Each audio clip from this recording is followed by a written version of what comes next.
Hi and welcome to Just Salvos Live with special co-host Rowan Castle. Welcome again. Thank you. You're also our special guest for this week because this week is Youth Week and you are the Territorial Youth Secretary. So thank you for coming to Just Salvos Live. Thanks for having me, Jen. I want you to tell me, because there's Homelessness Week, there's Anti-Poverty Week, there's a whole bunch of weeks for problems, and now there's Youth Week. Are we suggesting that youth are a problem?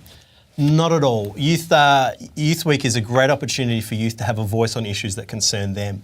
And, if we want to look at issues as they pertain to young people, well, most of those issues are inflicted by older people. So at least having 1 week where young people are empowered to actually shape what our society values, having an opportunity to express themselves and have a voice is a critically important week to have in our calendar. Okay, so National Youth Week, we want you to look it up and we want you to celebrate it this week.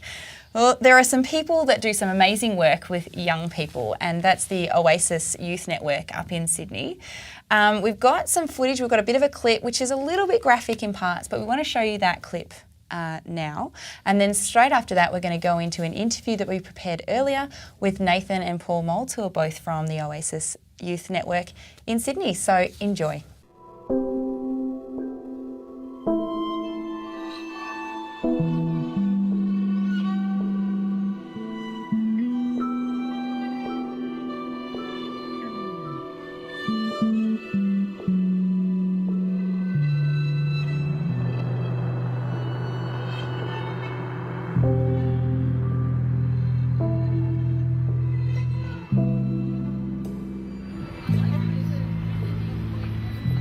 Hi, I'm Paul Moulds and I run the Oasis Youth Support Network.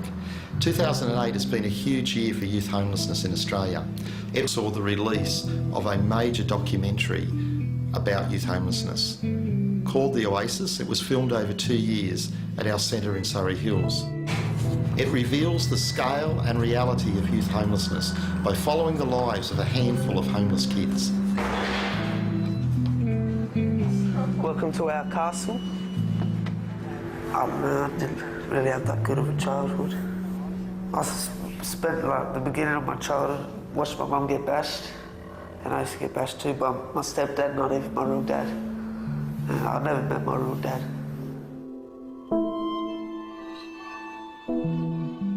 It showed Australia the urgency of our work. It showed Australia the stories of these young people and how they came to be in the situation that they are. And more importantly, it gave people an opportunity to respond. We've been overwhelmed by the response from the documentary, by the people who have written, who've encouraged us in our work, by the hundreds of people who've given donations, by the people who've said, we're supporting you, we're going to make a difference in our own community. Over 1 million people watched the film. There were 1,000 responses on the ABC web forum. Hundreds of articles were published in newspapers and magazines.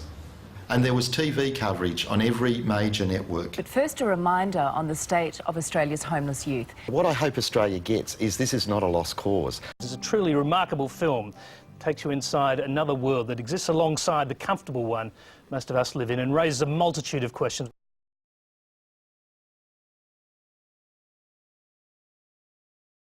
People ask me all the time, how can I make a difference? How can I get involved in this issue? Here are 4 ways. Firstly, you can lobby. You can put this issue on the agenda. You can let your local council, your state governments, your federal government know that they need to invest in young people. Secondly, you can donate. We need more beds, more education programs, more oases throughout this nation. Thirdly, some of you need to get involved by volunteering. There are so many opportunities in your local area to get involved with young people. And finally, we all need to look at our own attitudes, to suspend judgment, to realise that every young person has a story and every young person has potential.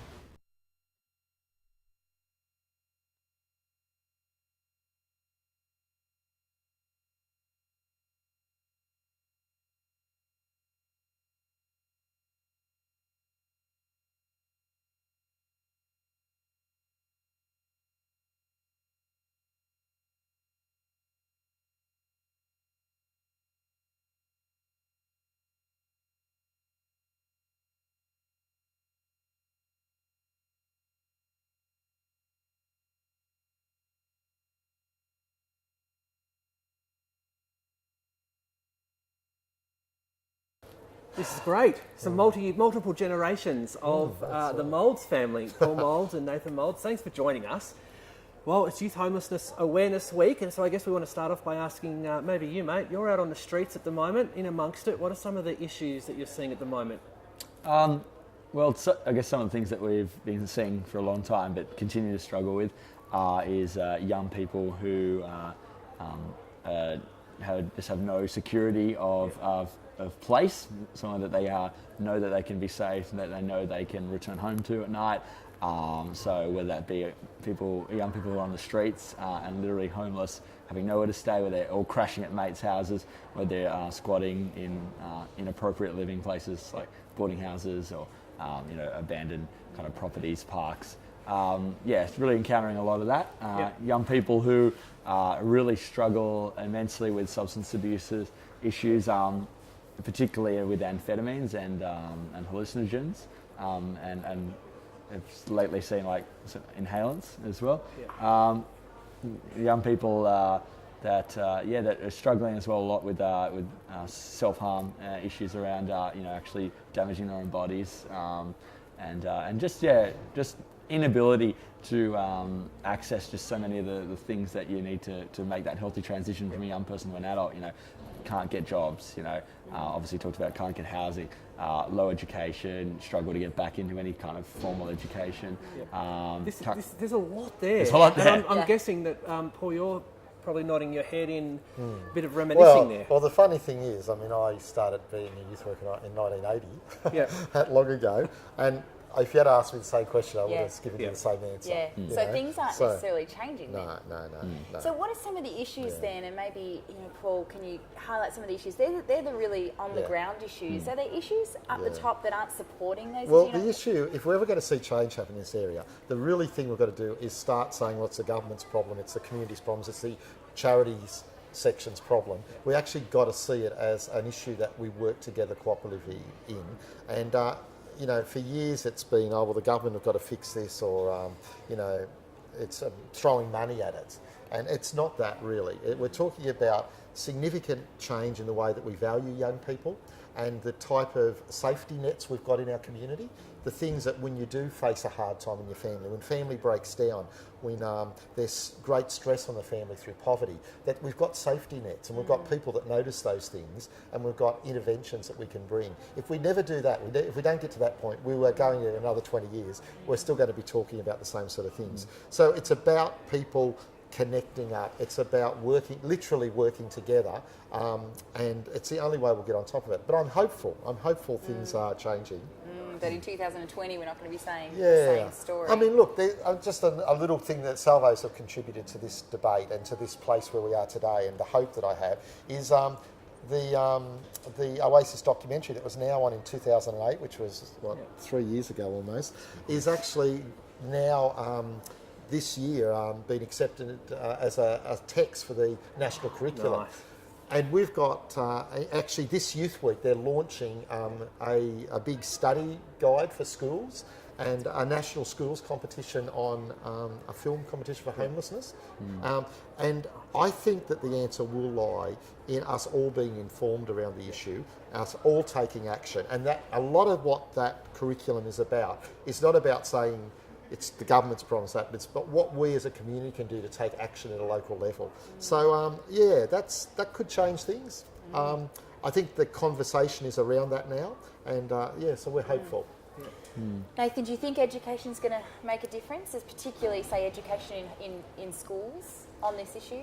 I think that it certainly is going to make a difference. I think about my own journey, having grown up in a family where it was just very common and natural to be I guess, working with young guys and girls who are on the edge, who are kind of in dark places and doing it tough. And I guess that became just kind of second nature, and there was kind of almost a natural sense of acceptance of that, but also a disease about that. And I guess that was part of the reason I think God's taken me on a journey to work in a similar ministry in a similar area. And so I guess my hope would be that to replicate my own experience with others, if education and awareness is something that can be the catalyst for others to find a passion and and really, I guess, encounter injustice amongst our own peers in our nation.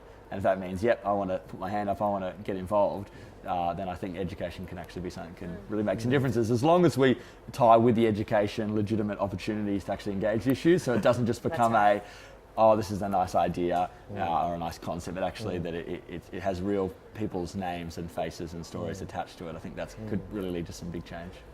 Well, we appreciate having both of you in the same place at the same time. You've both covered it pretty well, I think. You've given us a lot to think about and a lot to do as we move It's interesting, forward. isn't it? Just in final comment here. Yeah. It's interesting that the answer for the community is also the answer for the church. That we have people, great resources, young people who are, wrestling with what they should do with their life. And here we're saying is an issue that in years we're still wrestling with, and yet the answer lies in the church as people step up and say, oh, well, I'll be part of this. I'll commit some years of my life to this. I'll do something in my local community to actually start a ministry, to go on the streets, to look out for those kids that are on the edge. And the answer is educating Australia. It's also educating the church and the Salvation Army that we can make a difference.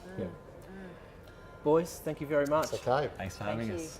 Well, that was our interview with Nathan and Paul Moulds doing some amazing work up at Oasis in Sydney. Rowan, is that true? Are young people the answers to youth issues? Absolutely. I mean, first of all, for all age groups, getting to know a young person is a great start for engaging with youth issues, which is the same for all issues, is building a relationship with the people who are affected. But when it comes to youth issues, and certainly all issues as they pertain to the future, young people need a voice. Young people need an opportunity to lead.